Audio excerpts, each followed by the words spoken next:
Es amplísima la trayectoria del profesor Medófilo Medina como historiador. Un punto de arranque y que nunca ha tenido una parada fue la publicación del libro sobre la historia del Partido Comunista de Colombia.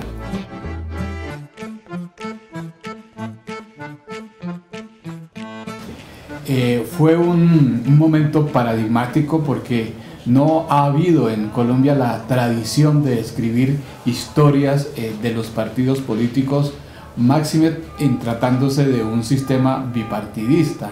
Es decir, la historiografía nacional padece de una historia del Partido Liberal más allá del trabajo de Milton Puentes, que fue un trabajo sobre la historia del liberalismo colombiano más que del Partido Liberal.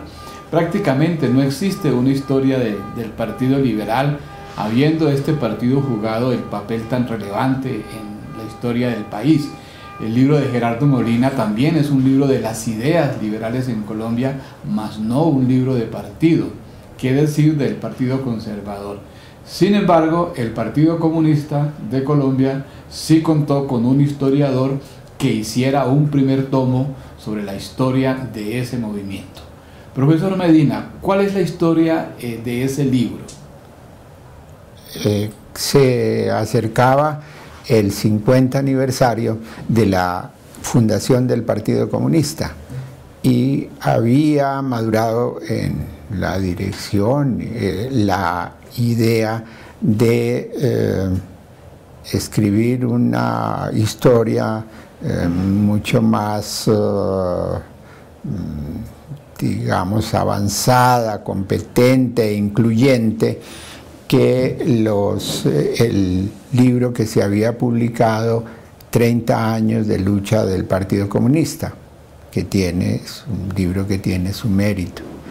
Entonces se conformó una comisión para escribir esa historia, integrada por 5 miembros. Esa comisión la presidía el secretario general Gilberto Vieira. Todos los otros participantes eran miembros del comité central, el único que no lo era yo. Y hubo un primer seminario por propuesta mía para crear como las bases y las responsabilidades para afrontar ese trabajo. Vino gente de otros regionales diferentes al de Bogotá, generalmente profesores de las universidades, y fue un seminario interesante. Yo me preocupé para presentar en ese seminario, que fue convocado con suficiente antelación, de tomar un periodo. Tomé el 30 al 34 o 35 al 34 con la idea de poder en mi ponencia ofrecer lo que yo veía como modelo de lo que podrían ser los capítulos, modelo en el sentido de una forma.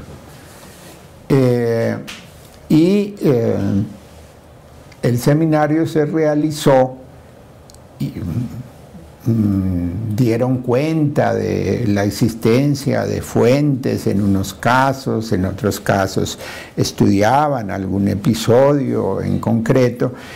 Y yo presenté que no tenía nombre de capítulo, pero algo así como las luchas agrarias y el trabajo del Partido Comunista en la primera mitad de los 30. En las discusiones del seminario y cerrándolo ya, dijo Vieira, bueno, aquí el camarada Medófilo ha traído un trabajo que puede ser como el modelo de lo que deben ser los capítulos. Yo creo que está bien integrado Es decir, eso era lo que yo me había propuesto y ahora recibía la sanción de Vieira. Entonces eso quedó de esa manera. Pero se distribuyeron los capítulos.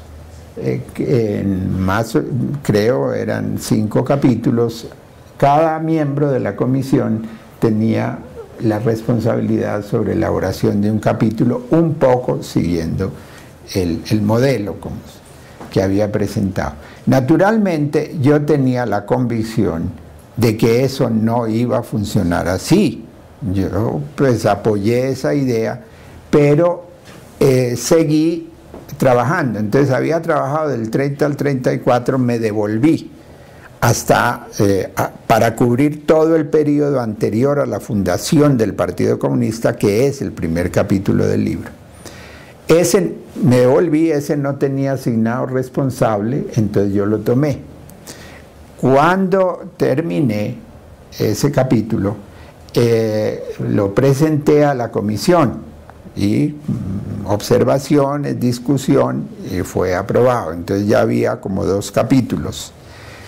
Yo seguí trabajando porque mi convicción era que no, de otra manera, no esperar que los otros miembros con sus ocupaciones políticas y tal, pues entregaran capítulos, eso no era realista. Como estaba en la Universidad Nacional, obtuve una comisión no remunerada para poder concentrarme y trabajar en eso. Como vivía de mi trabajo, el salario, es decir, en menos que lo que recibí en la universidad, pero que me alcanzaba para la sobrevivencia, me lo pagó el CEI, Centro de Estudio de Investigaciones Sociales. Yo no sé si ese dinero incluso salió del bolsillo de Nicolás Buenaventura, qué acuerdo hubo, pues de todos modos tuve un salario para trabajar. Se cumplía el año, yo iba muy atrasado, aunque trabajaba a marchas forzadas. Tenía que renovar la comisión en la universidad, comisión otra vez no remunerada. Entonces en la Facultad de Ciencias Humanas, el profesor, que después sería rector, el profesor Páramo, que estaba de vicedecano de la facultad, dijo que quién sabe yo qué andaría haciendo, seguramente dando cursos por allá en el Sumapaz o quién sabe.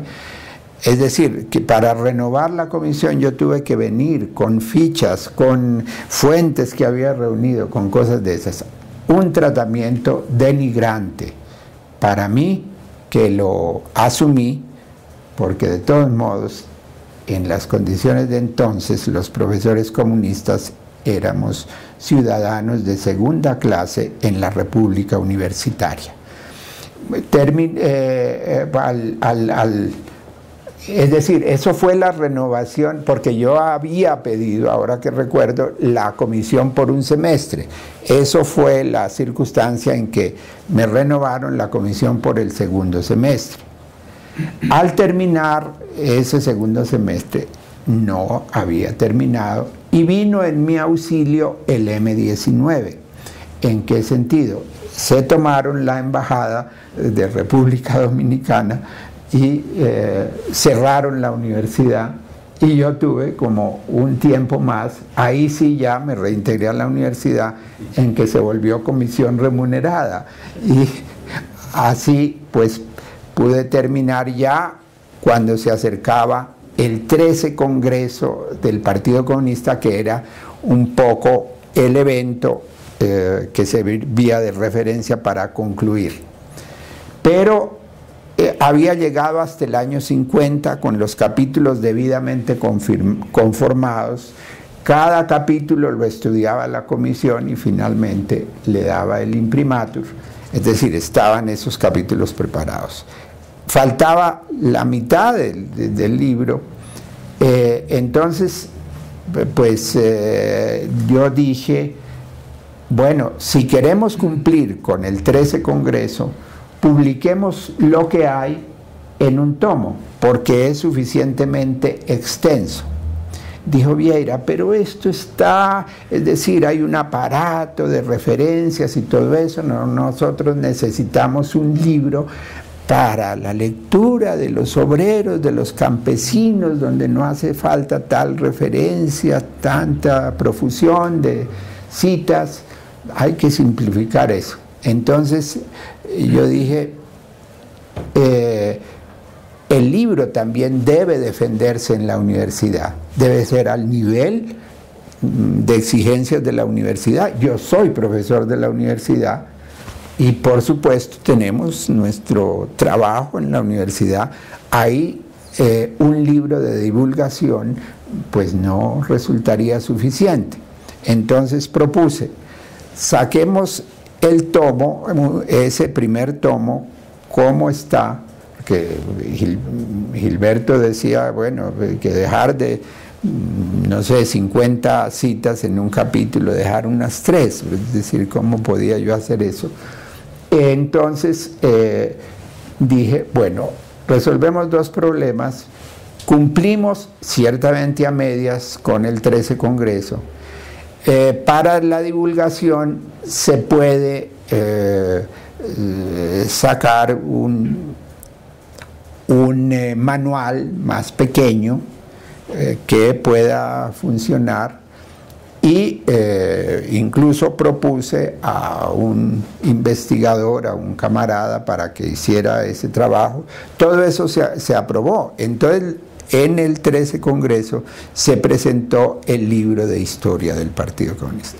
Ese libro yo lo hacía sin ninguna pretensión de autoría, porque suponía que iba a salir a nombre de la comisión, en que yo figuraría ni siquiera como director de la comisión, sino como coordinador, en un trabajo técnico. Pero en ese libro no hay una palabra, incluso la introducción, que creo que está firmada por Gilberto Vieira, no hay una palabra que no hubiera sido escrita por mí. Entonces, bueno, pues cuando ya el 6 publicaba el libro, entonces dije, ¿cómo es el tema? O dijo Nicolás, ¿cómo es el tema del autor? Y entonces yo dije, pues seguramente la comisión de historia del PC. Entonces dijo, no, pero ¿cuál comisión? Sí, la comisión existe, pero tú escribiste ese trabajo, sale con tu nombre. Y eso no se discutió realmente. Si se hubiera discutido en el comité ejecutivo del partido, pues seguramente hubiera salido la comisión. Yo simplemente acepté esa propuesta de Nicolás. Y bueno, pues fue el trabajo. Hay desde luego incorporado en ese trabajo auxiliares que tuve que eran de la JUCO y tal. Y cuando quise consignar los nombres en la introducción, Vieira dijo, eso es meterle mucha cosa, en fin, no, sale así. Después yo en eso no tuve la suficiente entereza para insistir en que salieran, eran los reconocimientos, no era, pues, coautores no, pero los reconocimientos que no salieron, y ese ha sido un motivo de insatisfacción para mí. Es decir, lo que quiero decir es que que ese fue un trabajo interesante profesionalmente para mí. ¿Por qué? Porque había que inventar en cierto modo la información. Parte la conseguí en la Biblioteca Nacional, parte en la Luis Ángel, pero buena parte no estaba en ninguna parte. Allí se completaron colecciones de periódicos, incluso una colección completa de un periódico en mimeógrafo que sacó el Regional Comunista del Valle desde los años 40 finales hasta el Frente Nacional. Debo decir que buena parte de ese archivo se perdió. Yo lo entregué en papel al 6 salió una copia de microfilm que me ayudó a hacer Jorge Palacios con la asesoría del Archivo General de la Nación, una copia técnica bien hecha. Eso lo entregué, hasta el día de hoy está perdido o solamente en parte recuperado. De ese conservé solamente una colección de periódicos, de todo lo que yo reuní, que fue el periódico La Humanidad, que he preservado, entregué a la Biblioteca Nacional para una copia y pedí que me retornaran eso como un, digamos, un recuerdo de valor emocional para mí de esa investigación. Entonces, esa es como la historia de... Encontrarán bueno, alguna vez César decía, bueno, pues es historia, si la critican o no, hay que entender que se hacía como se hacía en las historias de los partidos comunistas. No es tan cierto. En la historia de un partido comunista reconocida como publicación del partido, nunca aparecería un trotskista citado. Eso no... y ahí aparece Salomón Kalmanovic y Chucho Bejarano y un expulsado como era Montaña Cuéllar. Ahí aparecen citados. En ese sentido, no es tan convencional esa historia, y hay otros elementos allí que juegan y que de alguna manera en una historia que es hecha desde dentro hay pues algo de la huella de mi preocupación como intelectual independiente. Muchas cosas asumidas porque eran también mi convicción. Y tal vez eso explique por qué se quedó, algo de por qué se quedó en el primer tomo. Hay dos cosas sobre el libro. Primero, que es un libro que, como es de conjunto, la gente lo ve como un libro de historia de Colombia. Es decir, la gente que necesita una información sobre esos periodos que abarca el libro sobre Colombia, pues tiene en cuenta que hay un libro durante mucho tiempo que fue consultado. Yo creo que uno de los libros más consultados por los estudiantes y por los investigadores que necesitan no solo de la historia del partido, sino de la historia de ese periodo, pues ese es este libro del Partido Comunista. Y dos, el impacto que causa el libro para el gestionamiento de otras investigaciones. Por ejemplo, el libro de Mauricio Archila sobre cultura obrera, pues que es inspirado de todas maneras. Si no existe este libro, otros libros que vinieron después pretendidamente para superar fallas, pues fue muy importante. ¿Coincides con eso? En parte, bueno, al ver que ha desaparecido completamente de las bibliografías en el departamento de historia, comenzando por mi departamento, las bibliografías de historia contemporánea, ustedes no encontrarán historia del Partido Comunista. Entonces, en un primer momento tuvo ese impacto. En otro, el título Historia del Partido Comunista disuade. Un escritor de la Universidad del Norte, cuyo nombre siempre olvido, tú me lo recordaste en estos días, él vio en los catálogos de la Universidad del Norte en Barranquilla como el libro más consultado, y de eso me comentó hace unos años, por esa circunstancia que dice César, porque se buscaban, de pronto alguien quería saber algo de la administración del presidente Santos, entonces iba al libro, en fin, o del presidente Olaya o cosas así. Ahora, es un libro que en la bibliografía tiene su puesto, fue una edición de 5.000 ejemplares. ¿De cuántas son las ediciones de los libros de ciencias sociales, incluso hoy? Pues ninguna pasa de los 1.000, ¿no? Eso, y deben considerar que es una gran edición, la que ya tiene esa cantidad de 1.000 ejemplares.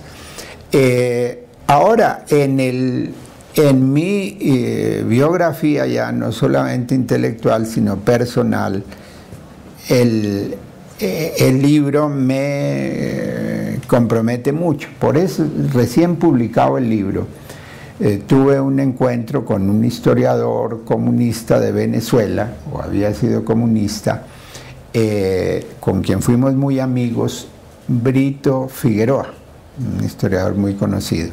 Y me dijo: chico, te jodiste con ese libro. Le digo: ¿por qué? Digo: porque vas a ser para toda la vida autor del libro de historia del Partido Comunista. Fue una profecía, porque es decir, esa idea pues ha sido pues como un instrumento de macartización. Es cierto que también en otros sectores pues es un reconocimiento a pues un trabajo que es una referencia de la historiografía, sobre la historiografía contemporánea de Colombia. El libro tiene otro problema, Medófilo, y es que dice tomo 1. Entonces la gente más joven pues quiere buscar el tomo 2 y no lo encuentra. ¿Qué pasó en ese largo proyecto? Sí, tuve un estudiante que encontró el tomo 2 y alguna vez en un pasillo de estos me felicitó: profesor, excelente su libro de la historia del Partido Comunista. No he podido sino leer el primer tomo, del segundo apenas lo he hojeado. Entonces yo simplemente le dije: me encanta tener lectores tan diligentes como tú, porque efectivamente había leído ya, se había adelantado, ¿no? Pero ¿por qué quedó ahí? Hay varias circunstancias, hay incluso una de orden muy personal. Es que a veces como que me fatigo con las temáticas, y en mis trabajos buscarán unos saltos en las temáticas. Tal vez eso es la razón menos influyente. La otra es que, bueno, el tomo sale en 1980, luego yo tuve un viaje, una estadía segunda por un año largo en Moscú para un postdoctorado, y eso fue tiempo que transcurrió. Pero hay otra circunstancia. Desde en 1979, pero en un proceso que se gestó antes, yo llegué a la conclusión de que la política central del Partido Comunista, que se plasmaba en la fórmula, la combinación de todas las formas de lucha, era equivocada. A eso llegué, sí, por la discusión política quizá, pero llegué como en mi condición de historiador. Cuando se produce el paro cívico de 1977, el paro cívico nacional, en el cual como dirigente del regional, como miembro del Regional Comunista de Bogotá, pues tuve participación acá en Bogotá, en la preparación, pues coordinaba un grupo, todo el partido se distribuyó para trabajar en la ciudad del regional, para cumplir diversas tareas con ocasión de ese paro. Cuando el paro se realiza, cuando se ve el alcance que tuvo, que no se preveía, yo quedé muy impactado. Y llegué había trabajado justamente en la preparación del paro cívico en un artículo, porque me pregunté cuando convocaron a comienzos de año, convocó la CSTC al paro cívico nacional, me pregunté, bueno, pero ¿por qué paro cívico nacional? En el Perú estas cosas las hacen con paro nacional obrero, en Argentina también, ¿por qué aquí se le va a llamar paro cívico? Entonces hice una investigación que es de las que más estimo, que sobre los paros cívicos en Colombia entre 1957 y 1977. Fue la primera aproximación a esta forma de lucha, los paros cívicos. Después salieron libros, artículos sobre paros cívicos, muchos. Pero incluso el esquema que está en ese artículo fue el que vi reproducido luego en otras obras, en cuya introducción frecuentemente me daban madera, ¿no? Es decir, había que hacer como un exorcismo, que se trabajaba sobre paros cívicos, pero que no tenía nada que ver con lo que yo había hecho. Por ejemplo, recuerdo el libro de Pedro Santana sobre eso y otros. Excepcionalmente, sí, otros reconocían su inspiración en este trabajo. Entonces, siguiendo esos paros cívicos, que eran en pueblitos, a veces en ciudades intermedias, nunca en una gran ciudad, hasta el 77. Entonces llegué a unas conclusiones de qué significaba, qué implicaba esa forma de lucha, ¿no?, que recojo en ese artículo publicado en la revista Estudios Marxistas, los paros cívicos en Colombia. Entonces luego,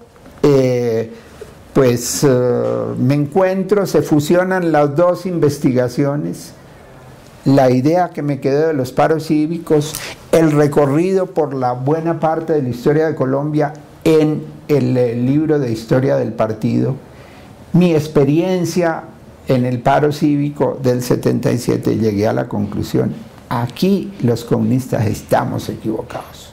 No sabemos comprender esta cultura que se manifiesta en cosas como los paros cívicos, particularmente en el 77. Y sobre todo, porque luego del paro cívico del 77, habiendo sido y percibido el Partido Comunista y la CSTC bajo su influencia como las vértebras fundamentales de ese paro, aunque fue el acuerdo de las 4 centrales. No obstante eso, en las próximas elecciones, a la Unión Nacional de Oposición, que era la alianza en que participaba el partido, le fue muy mal. Entonces yo decía, aquí hay un desfase, hay un acierto en la lucha social amplia. ¿Qué pasa? Hay que preguntarse por eso.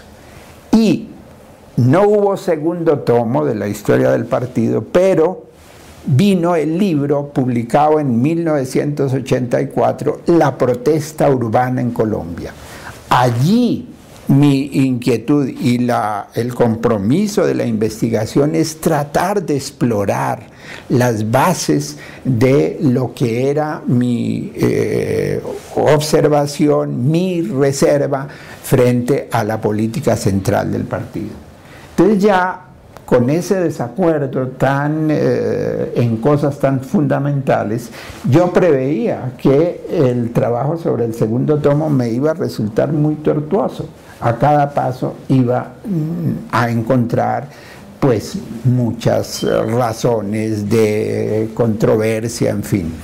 Yo creo que eso también influyó. Pero y finalmente yo permanecí en el PC, claramente en el 79 llegué a la conclusión de ese desacuerdo. Permanecí 10 años más. ¿Con qué convicción? Con que esa política que yo estimaba tan equivocada iba a ser levantada. Eso no fue así. Eso perduró con graves consecuencias. Cuando yo hablo de eso, me caen de qué manera, pero esas expresiones de esa polémica tal vez pueden de alguna manera recogerse en mi carta a Cano y en la respuesta que ella suscitó del comandante Timochenko. Eso mucho más tarde de cuando estas cosas se produjeron. Finalmente en el 89, después de un exilio que tuve en España, porque fui 2 veces amenazado en los años 80, pues finalmente en ese año y medio de estadía en España, yo hice la siguiente reflexión: ¿qué sentido tiene pues que en algún momento pues me hagan un atentado con éxito, pero morir por una política con la que ya no estoy de acuerdo, porque esa era una formación central, es una cosa, no es un acto, no es heroico, nada de eso, es un acto de estupidez.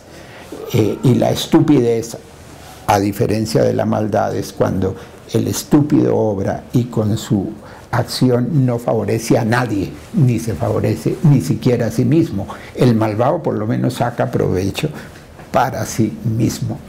Entonces ese es.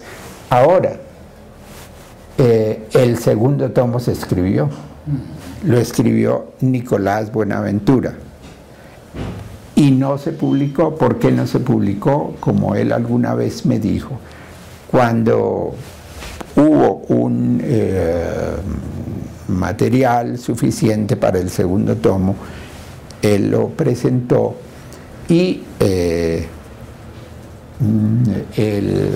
dirigente Manuel Cepeda dijo que él debía leerlo para autorizar la publicación. Nicolás, estoy dando la versión de Nicolás, dijo: ¿por qué, camarada, si ni siquiera eres miembro de esa comisión? Que lo lea la comisión. Bueno, la comisión ya no existía, estaba muerto Teodosio Varela, uno de los miembros, yo había salido del partido, en fin. Entonces acudió Nicolás a Vieira para que autorizara, y Vieira dijo: sí, debe leerlo el camarada Cepeda.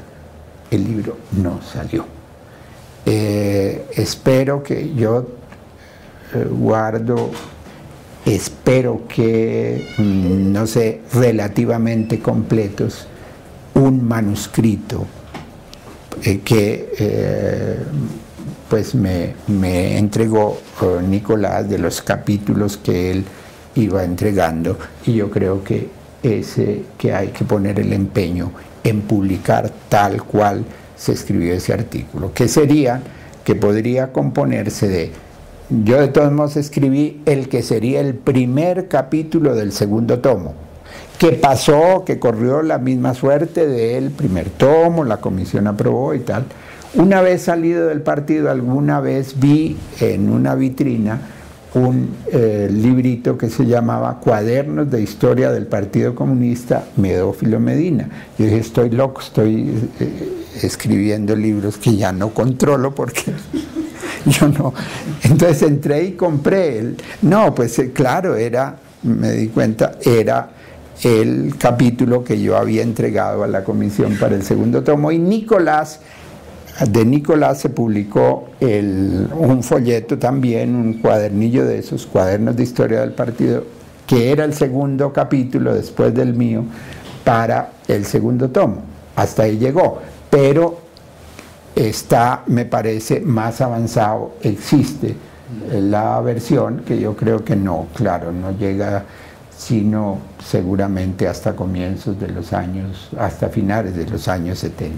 Y debes darte por bien servido, porque para hacer una edición de 5.000 ejemplares, quiere decir que quienes lo compraron, lo conservan y lo respetan, porque nunca he visto en el mercado de las pulgas, ni en la carrera séptima, un tomo tirado de la historia del Partido Comunista. Pues yo creía que con la caída de la Unión Soviética, como parte de esa literatura, que pues iba a encontrar en esos chiringuitos algún ejemplar, porque entre otras cosas el que yo tenía era robado. Entonces quería devolver a quien me prestó ese libro, pues, si conseguía un ejemplar, que nunca conseguí. Poco a poco te vas adentrando en los 80, que es una década de mucha productividad, de muchos artículos, en particular en el tema de la violencia.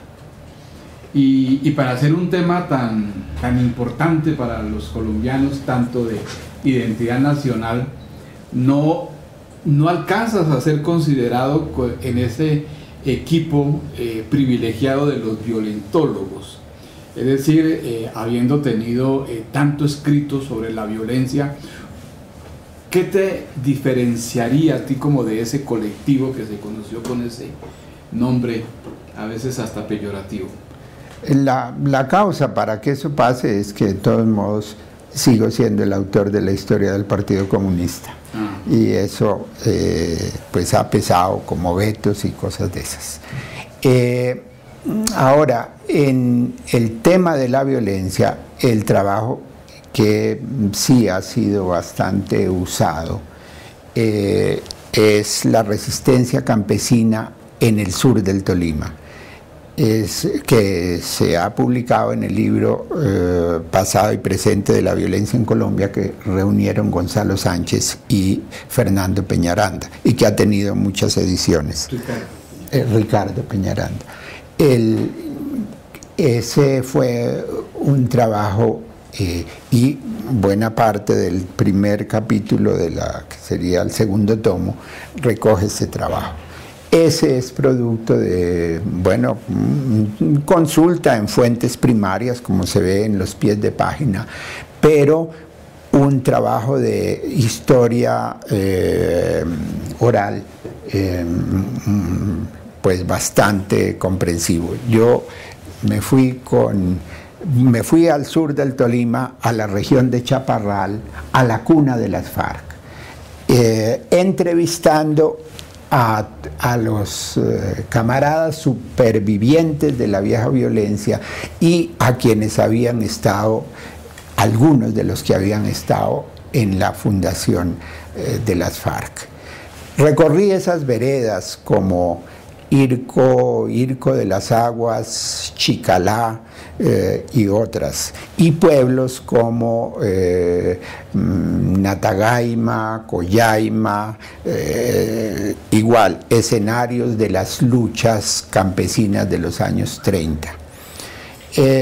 Para mí esa fue una experiencia que me marcó mucho también en la investigación, y conocer a gente, luchadores que a los comienzos de la violencia eran casi adolescentes, y yo los entrevistaba en su madurez.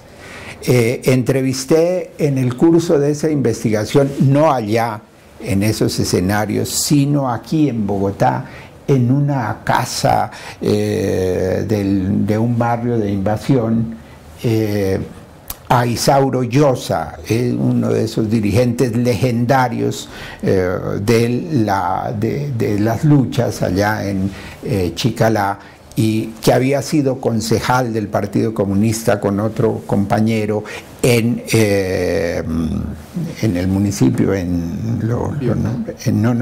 en el sur del Tolima, el municipio más importante del sur del Tolima. Bueno, allí él había sido concejal y luego participó en la creación de las FARC. Cuando lo sacaron de su vereda, es decir, lo sacaron no, sino él alcanzó a huir llevando una gallina en un canasto y la ropa que tenía puesta a su mujer y a sus hijos, huyendo. Lo hubieran matado claramente esa noche, en fin. Y lo entrevistaba en ese barrio de Invasión, llegando, cuando él había llegado de Medellín del Ariari, huyendo otra vez. Él había fundado nuevamente una economía, como él decía, tenía algún ganado y tal. Los paras de allí lo sacaron, y lo encontraba y lo entrevistaba en una habitación oscura, en un piso de tierra, un hombre muy viejo ya, y allí le hice esa entrevista.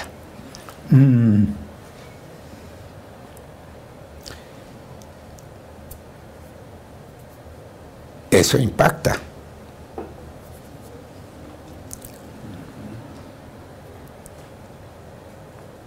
¿Y esa experiencia duró cuánto, ese trabajo en tiempo? yo creo que eso se preparaba el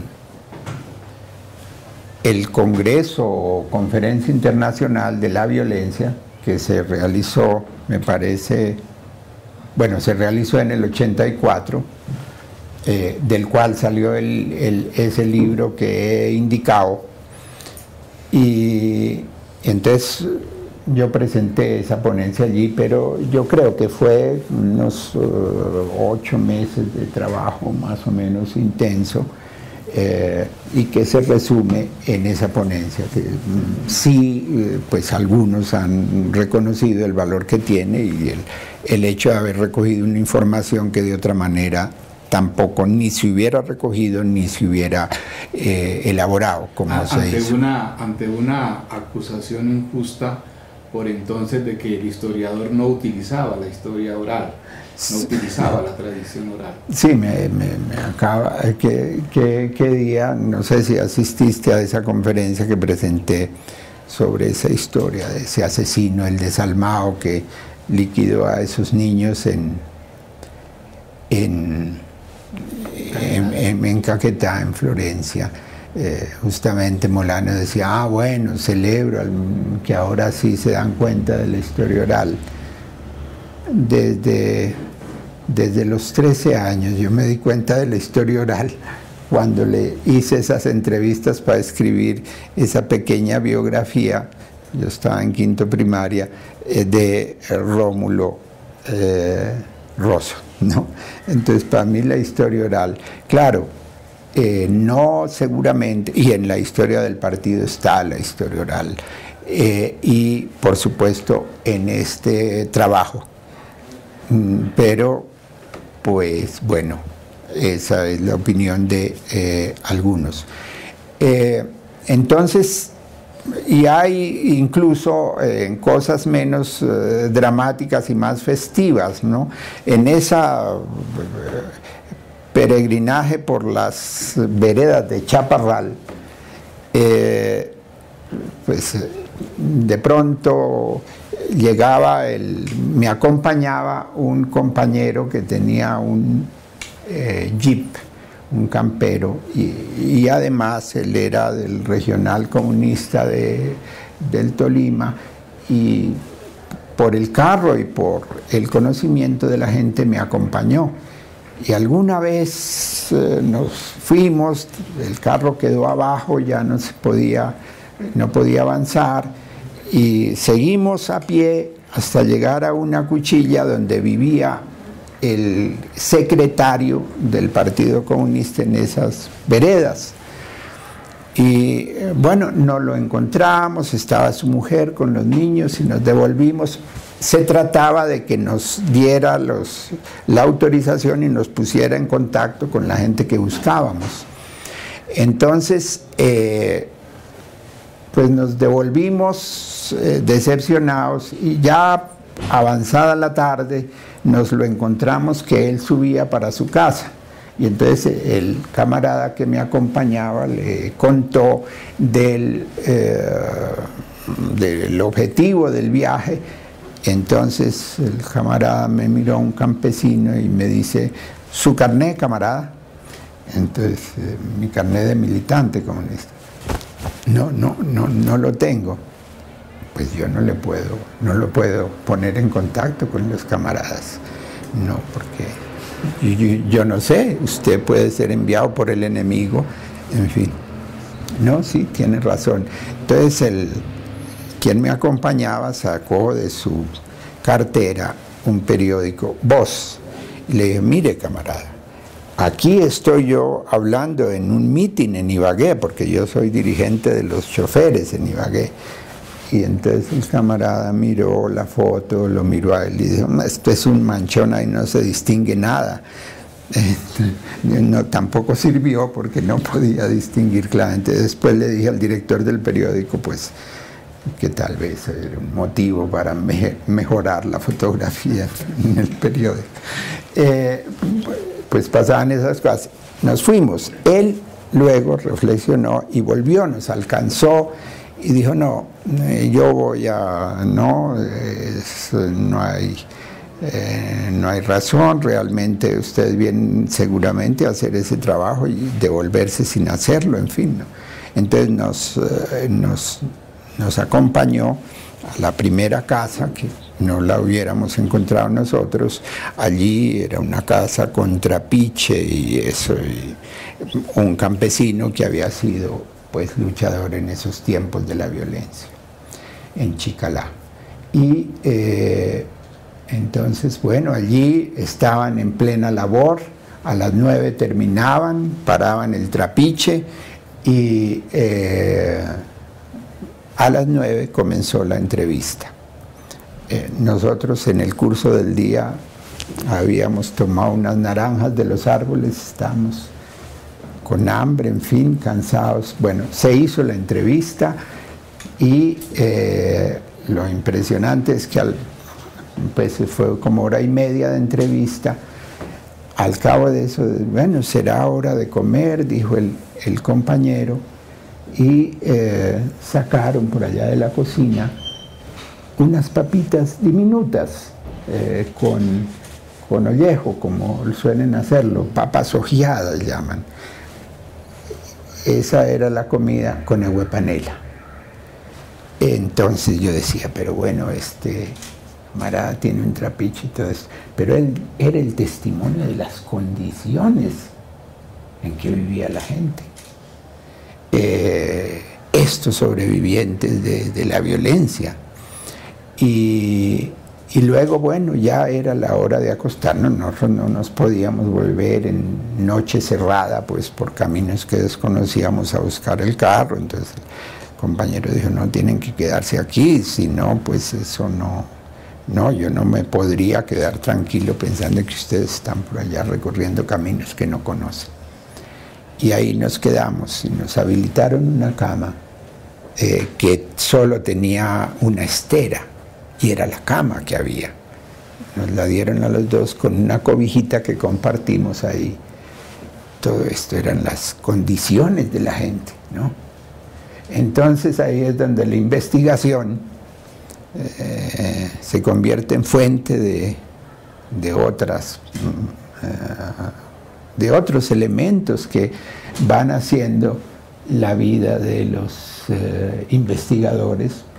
Seguramente no todas las parábolas investigativas serán así. Esa fue la mía.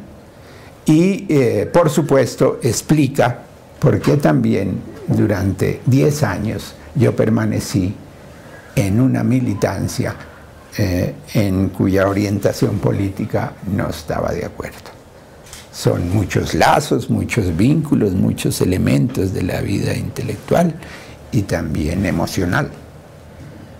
Meófilo, pero además de, digamos, de estas temáticas concretas de la violencia, que pues, bien lo has comentado cómo los padeciste, ha habido en ti una preocupación por la historia del sistema bipartidista que por tanto tiempo tuvo Colombia, prácticamente 200 años, podría uno decir, un poco menos.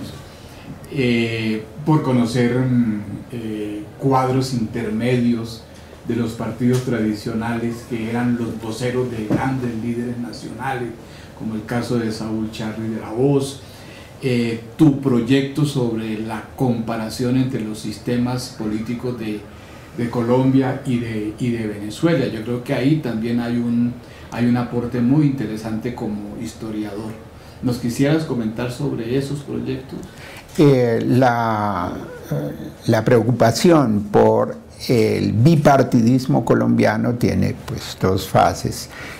Esa la hice mucho más explícita haciendo curiosamente la historia del Partido Comunista, y porque en la definición o en la plataforma de indicación de Gramsci, que consta de 5 elementos, el último dice: hacer la historia de un partido es hacer la historia del país, solamente que desde un punto de vista monográfico. Y en ese sentido me sensibilicé mucho por el sistema político colombiano, su historia. Y llegué a la conclusión de que había leído, por supuesto, a Weber, que me pareció muy convincente, Pero llegué a la conclusión de que entender el sistema político colombiano tenía una exigencia de entrada que era profundizar en la historia de los partidos, en la medida en que los partidos articularon al Estado y no el Estado articuló a los partidos. Entonces, en ese sentido, la vértebra, a mi juicio, del sistema político era los partidos. Esos partidos, curiosamente, difusos, curiosamente poco organizados, más como agrupaciones explicables desde el punto de vista de las culturas políticas que propiamente desde teorías de la organización política. Pero esa era la historia que había que hacer, porque muchos dicen, no, los partidos colombianos son alianzas electorales. Es posible que sea así. Pero esos eran los partidos que dirigieron, reprimieron, conformaron políticamente al país y había que estudiarlos, independientemente de que no fueran comparables a la socialdemocracia italiana, a la democracia cristiana italiana o a la socialdemocracia francesa o alemana. Pero esos eran los partidos de aquí. Y conformaron un sistema que es el bipartidismo, que no es simplemente partido liberal más conservador, es un sistema. Ese fue el que se acabó a finales o comienzos de los años 90 del siglo pasado. Y pasó y no hubo reflexión sobre lo que significó y no hubo investigación con soporte empírico sobre lo que significó ese sistema bipartidista. Entonces, quien se preocupó de esto fue Guillén Martínez, particularmente, no tanto en el libro El Poder Político, yo creo que de manera concentrada en el libro sobre la regeneración hay unas conclusiones muy importantes. Esas influyeron mucho sobre mi visión del bipartidismo colombiano. Quien ha tomado también en cuenta y ha hecho objeto de sus preocupaciones investigativas es Fernán González, este sistema del comportamiento y de las pautas de los partidos tradicionales, ¿no? Y pues la historia comparada vino más por la conciencia de la insularidad, me parece, de la historiografía colombiana, y yo creía, y esto se dio en la etapa de preparación del doctorado, que un camino de debilitar esa insularidad, ese aislamiento en la visión de la historia colombiana, pues podría ser por el camino de la historia comparada, y me puse a estudiar historia comparada, y de ahí surgió el proyecto de historia comparada de Colombia y Venezuela 1830 hasta los días que corren, de lo cual avancé en parte, pero luego, y hay un par de publicaciones de comparación, pero luego el proyecto,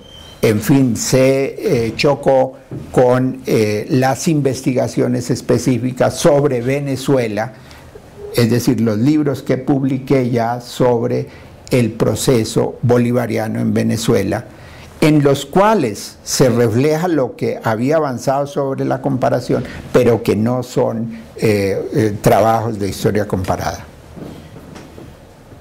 Tu época en la Universidad Nacional, 23 años, de 1975 al año 2002-2003, ¿verdad? Sí. Digamos, como profesor de planta. Para muchos, entre ellos yo, creo que fue muy rápido, digamos, tu nueva etapa que decides emprender, la etapa de un profesor jubilado, de un profesor pensionado, en momentos en que estaba despegando el doctorado. Muchos estudiantes hubieran querido haberte tenido como profesor. ¿Qué fue lo que pasó? ¿Estabas muy cansado la universidad, porque no era un problema de producción, porque continuaste trabajando, y trabajando ¿de qué manera? Pues en un momento, desde mediados de los años 90, comencé a sentirme en esta universidad, que no era la universidad donde había estudiado y que no era la universidad donde había trabajado ya unos cuantos años. Era otra cosa. Era la privatización, fue la reforma curricular de Antanas, fue luego la rectoría primera de Marco Palacios. Yo había tomado parte, porque, es decir, de un lado están mis trabajos, la investigación, de otro lado la activa participación en la vida universitaria, la fundación incluso de cosas como el Comité Amplio de Profesores en los años 80, dentro del cual trabajamos con Guillermo Hoyos, incluso en ese periodo con Antanas Mockus y muchos otros profesores, y que de alguna manera contribuyó a paliar la crisis que se desató en la universidad desde finales de los años 70. Entonces yo tomé parte muy activa. Al profesorado, de alguna manera se le tenía en cuenta, era un dato en la marcha de la universidad. A los profesores individualmente se les atendía de alguna manera, alguna vez a alguien con quien teníamos diferencias, porque los profesores, por lo menos los alternativos, nos oponíamos a él, que el rector Hakim. Alguna vez pedí una cita con él y me la dio 4 días después, y al recibirme me dijo: qué pena, profesor Medina, haberme demorado tanto en recibirlo, porque no, pero tenía una agenda que no me permitía, excúseme. Es decir, eso en relación con un profesor que podía él ver como un adversario, pues era una expresión de cómo era la consideración con el profesorado. Cuando eso comenzó a debilitarse, y de qué manera, y la idea de comunidad universitaria perdió peso, yo me cansé con esa universidad, no por los cursos y seminarios, en modo alguno eso, pero cuando había dado cursos tradicionalmente en la Facultad de Ingeniería, cursos de Historia de Colombia, siglos XIX y XX o siglo XX, y en Economía, antes de aquí en la facultad.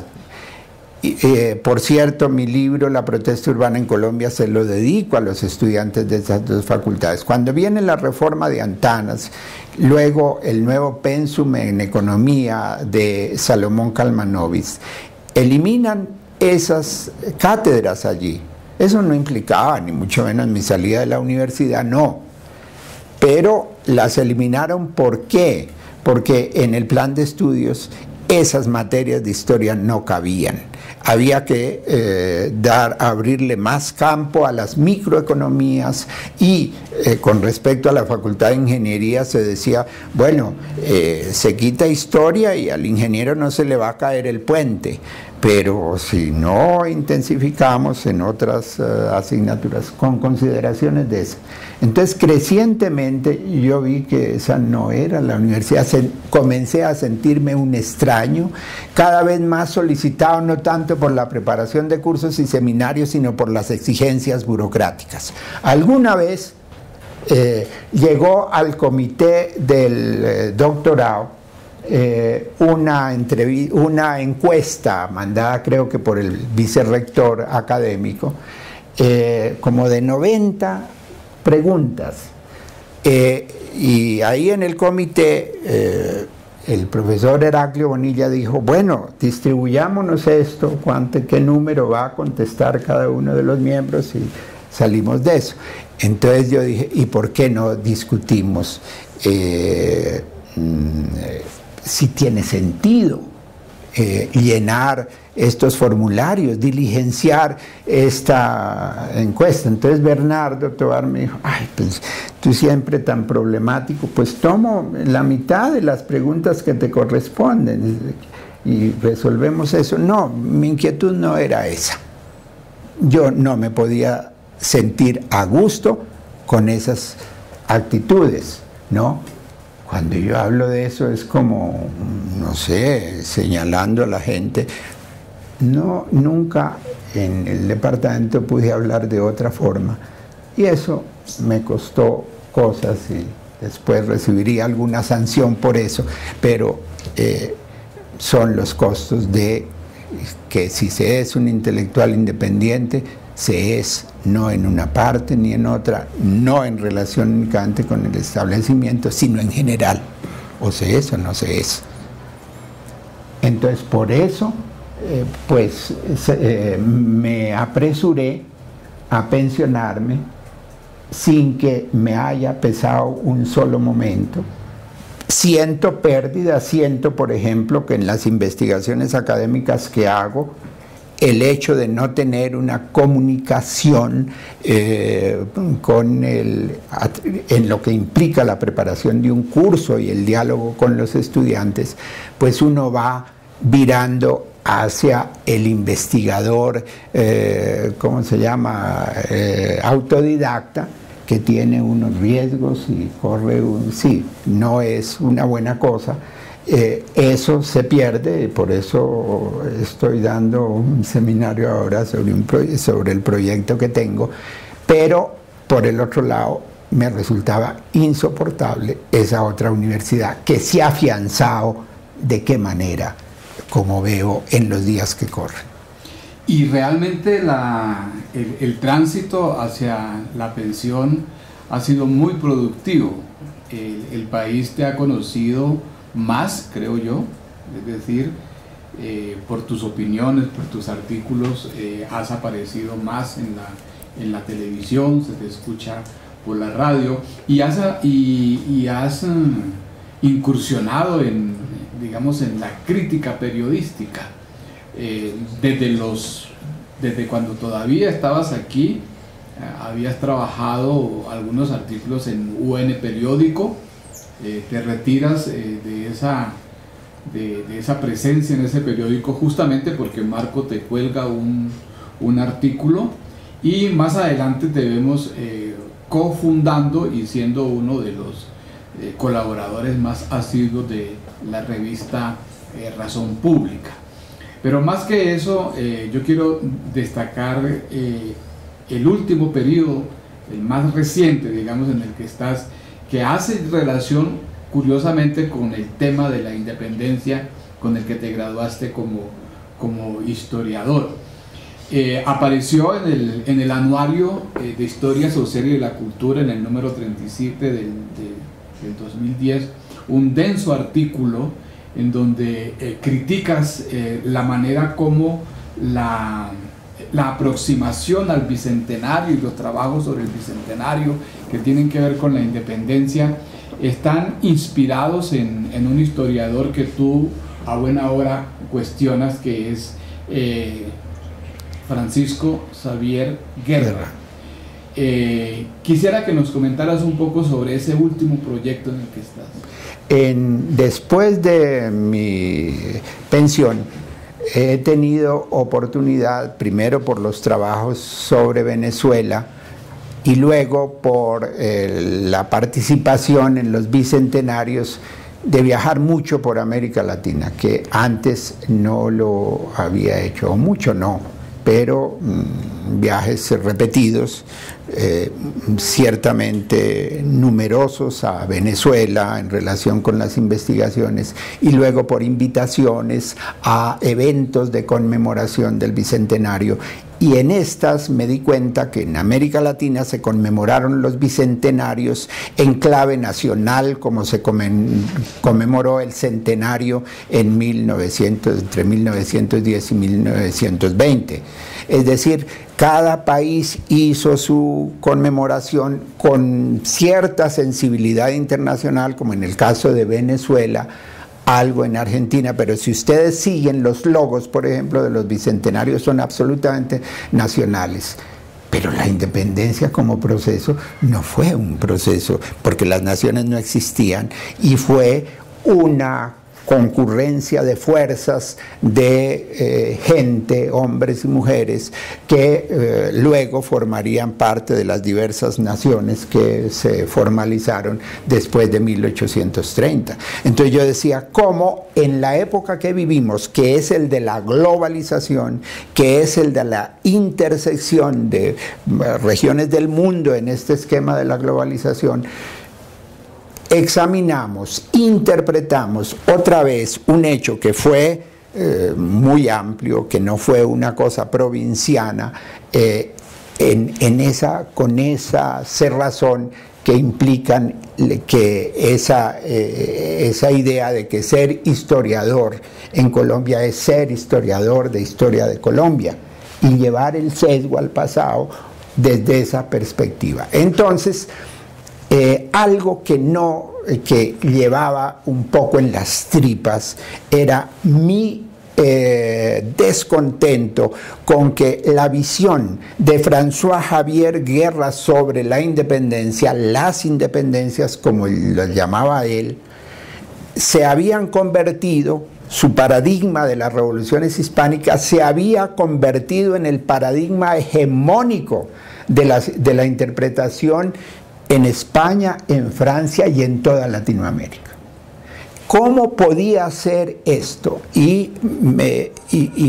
Porque la misma obra de Guerra para interpretar la independencia no me parecía para nada convincente.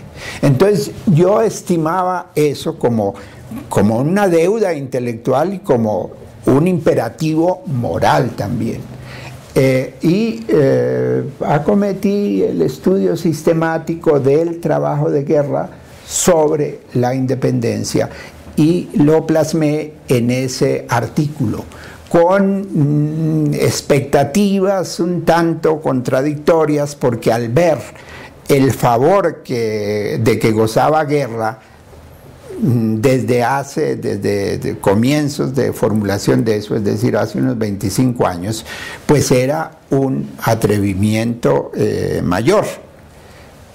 Esa ponencia, ese artículo, pues lo llevé en los eventos en que participé y me encontré con que ni en Buenos Aires, ni en Caracas, ni en México, pues al presentar fue objeto de una discusión, es decir, sí, como interesante, pero, es decir, los guerristas no discuten eso. Y al presentar el artículo han rehuido la discusión, por lo menos en mi experiencia. El trabajo sí se reprodujo integralmente con la polémica con el historiador mexicano que respondió a mi artículo. En Venezuela, en Buenos Aires la reprodujo en su página Luis Alberto Sánchez, Luis Alberto Romero, que es un historiador muy influyente allí, y a través de su página llega a un amplio público. Se reprodujo en La Paz, en fin, circuló de alguna manera. Es, por supuesto, un trabajo polémico y que muestra cómo comulgamos con ruedas de molino y cómo lo que se hizo de moda, es decir, cuando se conmemoró el segundo centenario de la Revolución Francesa, se hizo por primera vez desde una perspectiva contra la Revolución Francesa. Cuando el ministro socialista instala pues los eventos del Bicentenario, dice, bueno, venturosamente podemos hoy referirnos a la Revolución como un hecho que no se debe repetir, ¿no? Es decir, como algo que eso de las revoluciones es del pasado. Y François Furet fue el gran sacerdote desde el punto de vista de la academia y también de su figuración en los medios, el gran sacerdote de la celebración del Bicentenario de la Revolución Francesa. Eso ustedes lo pueden ver en parte en el libro Los ecos de la Marsellesa de Hobsbawm y sobre todo en un artículo del historiador también británico, el del Estado Absoluto, Perry Anderson, un trabajo magnífico sobre la evolución de la intelectualidad francesa. Entonces, esos elementos también me sirvieron de apoyo para acabar de ver cuáles eran las implicaciones de esta construcción de François Guerra, que era traer toda la concepción de Furet y antes de historiadores muy reaccionarios como Augustin Cochin en Francia, y con eso construir su paradigma de las revoluciones hispánicas, que no considero que esté derrotado por mi artículo, ni mucho menos, pero mi trabajo se inscribe en ese orden de coordenadas. El trabajo ha sido realmente muy comentado, muy hablado, muy referido. Es un punto de vista que está muy latente digamos en este bicentenario. No nos podemos despedir, hemos sobreexplotado al profesor Medina, pero no nos podemos despedir de este programa con una costumbre que tenemos en cada uno de ellos, es saber en medio de toda esta literatura científica si hay un campito para el corazón. ¿Qué libro está leyendo, profesor Medina, en este momento? Bueno, en esto pues está el corazón y está la percepción cognitiva, y de libros últimos que me haya impresionado, pues tengo este género de literatura sobre la Big History, por ejemplo, este libro de David Christian, Mapas del Tiempo, Introducción a la Gran Historia, porque aceptamos que con la caída del socialismo real e incluso antes, pues en el plano del conocimiento y de las ciencias sociales se abrieron paso las diversas versiones y vertientes del pensamiento postmoderno. Y uno de los elementos, especialmente con influencia en la historia, es el señalamiento de que el tiempo de las grandes narrativas, para referirse a Marx o a Engels, incluso a Weber, que ese tiempo había pasado, estaba atrás, ahora era el tiempo de eso que algún historiador francés llamó l'histoire omitée, la historia en fragmentos, ¿no? Entonces ahora lo que veo es que no se trata de la recuperación de lo que llamaban los metarrelatos, sino unas obras de historiadores vertidas sobre la larga duración. Y esa literatura me ha llamado mucho la atención. Desde hace tiempos me había parecido muy convincente el modelo de Michael Mann, los orígenes del poder social. Inicialmente lo leí cuando no estaba traducido, es decir, lo leí en inglés, después vinieron las traducciones puestas en esos 2 tomos, porque él preveía 3, salieron 2 carísimos de editoriales españolas. Ese es un libro volcado sobre la gran duración, pero para el tiempo de lo que se ha llamado las civilizaciones. Pero a partir de ahí vino la Big History, vino la historia como la practica David,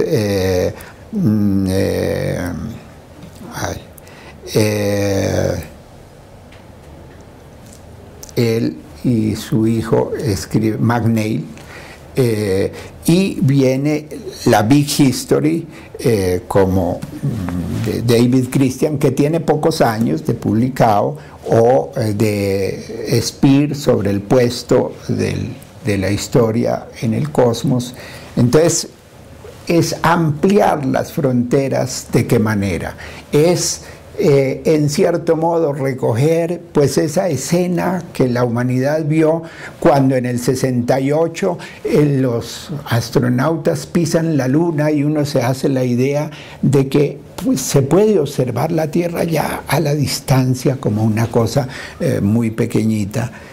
La Big History en buena parte inserta y relaciona a la historia de la humanidad, a la historia del Homo sapiens, a la historia de las sociedades como parte de la historia del cosmos.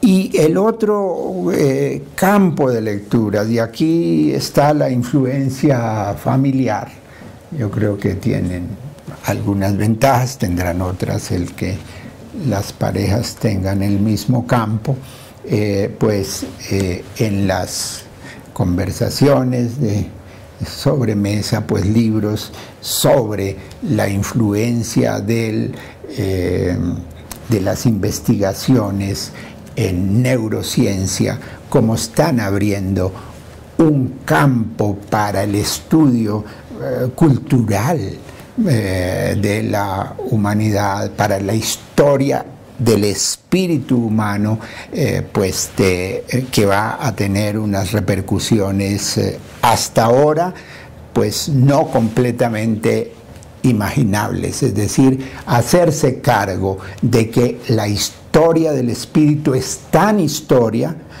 como la de la producción material.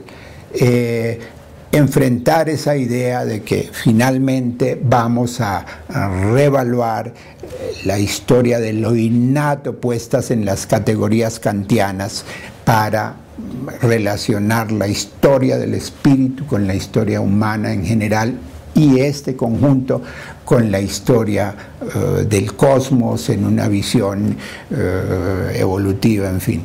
Yo creo que envidiaría desde ese punto de vista a los historiadores que se están formando y a las historiadoras que se están formando, que sobre las posibilidades que se tienen hoy, las posibilidades cognitivas puestas por obras como estas, porque es la ampliación de los paisajes sobre los cuales nos hemos movido los historiadores de una manera, la ampliación impresionante de esos paisajes. Estamos al comienzo de eso. Los estudiantes que se están formando, si son suficientemente perceptivos, se beneficiarán de esas tendencias. Por último, en la literatura siempre he sido aficionado a la novela histórica, desde esa maravillosa, para mí la más grande novela histórica de Thornton Wilder, Los Idus de Marzo, hasta pues pasando por la Yursenar, y llegando a hoy día me encontré hace cierto tiempo con el trabajo, con la novela de Jonathan Liftel, un escritor francés, se llama Las Benévolas, y es la historia de todo el avance de las tropas de la guerra y de las tropas nazis por escenarios de la actual confrontación también, por Ucrania, por el Cáucaso, por un trabajo construido sobre una cultura en todos los planos, desde el lingüístico hasta el social, étnico, impresionante. Leí algún comentario que está en la contracarátula de Vargas Llosa diciendo pues que no había encontrado todavía el libro que mostrara toda la crueldad del nazismo, su ensañamiento contra los judíos. Es un comentario muy poco perceptivo de lo que es este libro. A mí lo que más me impresionó de este libro es cómo la guerra descompone a quienes la hacen.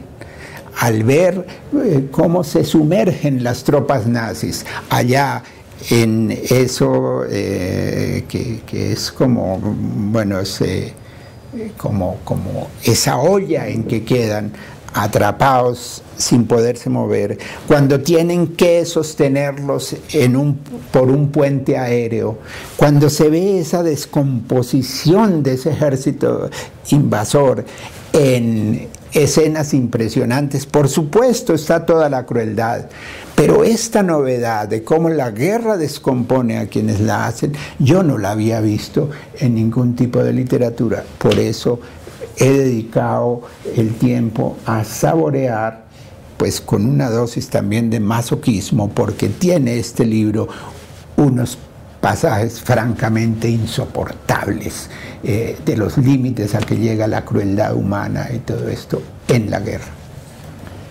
Muchas gracias a todos ustedes que asistieron, a los que nos oyen y a los que nos ven. Profesor Medina, fue muy delicioso conversar con usted.